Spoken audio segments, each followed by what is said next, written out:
నిద్ర లేచినప్పటి నుంచి రాత్రి వరకు ఒకటే ఆలోచన, ప్రజలకు ఏ విధంగా మంచి చేయాలి, మిమ్మల్ని ఏ విధంగా ఆదుకోవాలి అనేది, ఏ విధంగా ఇండస్ట్రీ తేవాలని నేను ఆలోచిస్తున్నా. సంపద ఎట్లా సృష్టించాలి, ఆదాయాన్ని ఎట్లా పెంచాలి, ప్రజలకు ఇబ్బందులు లేకుండా ఏ విధంగా ఆదుకోవాలో నేను ఆలోచిస్తున్నా. అయితే అదే సమయంలో గొడ్డలి పార్టీ రాత్రింబగళ్ళు కుట్రలు ఆలోచిస్తున్నారు. ఉదయం లేచి రాష్ట్రాన్ని కులం, మతం, ప్రాంతం, వర్గాల వారిగా విడదీసేలా రోజు విషయాన్ని గమ్ముతున్నారు. మీరు చూసుంటారు, నా రాజకీయ జీవితంలో చాలా మందిని చూశారు, కానీ కన్నార్పకుండా అబద్ధాలు చెప్పడంలో దిట్ట గొడ్డలి పార్టీ నాయకుడు. అవునా కాదా తమ్ముళ్ళని అడుగుతున్నా.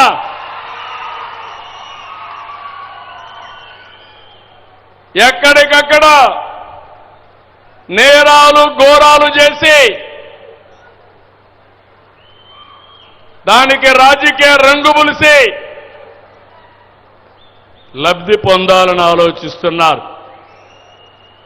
నిన్న చూశారు విజయవాడలో ఒక సంఘటన జరిగింది.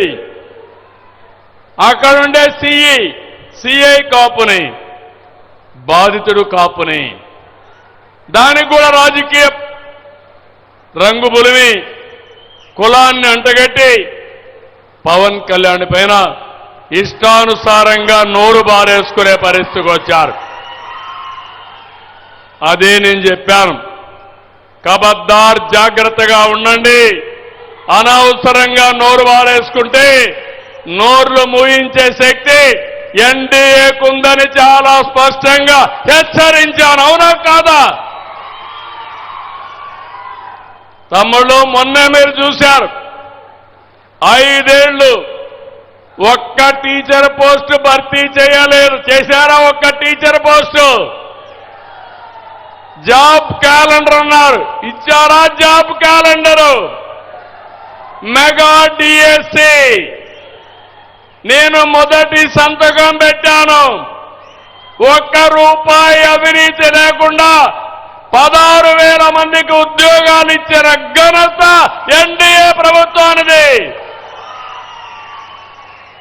పిల్లలు ఆనందపడ్డారు, చాలా తృప్తిగా ఉన్నారు, బాగా చదువుకున్నారు, కష్టానికి ఫలితం వచ్చిందని ఆనందపడే పరిస్థితికి వచ్చారు. కానీ సంవత్సరం తర్వాత గొడ్డలి పార్టీ కుట్ర చేశారు. పేపర్ లీక్ అయిందన్నారు. వాళ్ళు చెప్పినన్నిటికీ సవాలు ఇచ్చినాం, సమాధానం చెప్పాం. మీకేదైనా డౌట్ ఉంటే మీరు రమ్మని కోరాం. కడాన హెచ్ఆర్డీ మినిస్టర్ లోకేష్ గారు, గొడ్డలి పార్టీ అధినేత, రా నేను కూడా వస్తా, రికార్డులు తీసుకొస్తా, తాడో పేడో తేల్చుకుందామని సవాలు విసిరారు.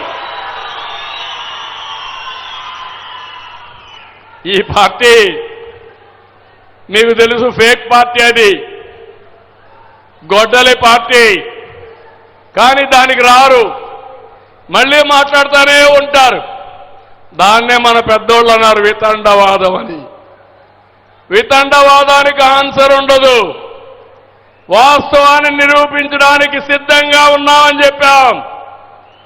ఇప్పుడే మీరందరూ గుర్తుపెట్టుకోవాలి, ఆ రోజు మీరు చూస్తే ఓపీఎస్ సిపిఎస్ అని ఉద్యోగస్తులందరినీ పర్మనెంట్ చేయడానికి అడిగారు.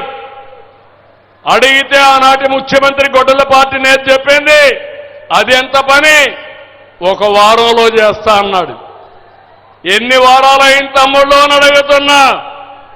నేనే 2003లో నేనే సమైక్య ఆంధ్రప్రదేశ్లో ఉద్యోగాలు ఇచ్చాను.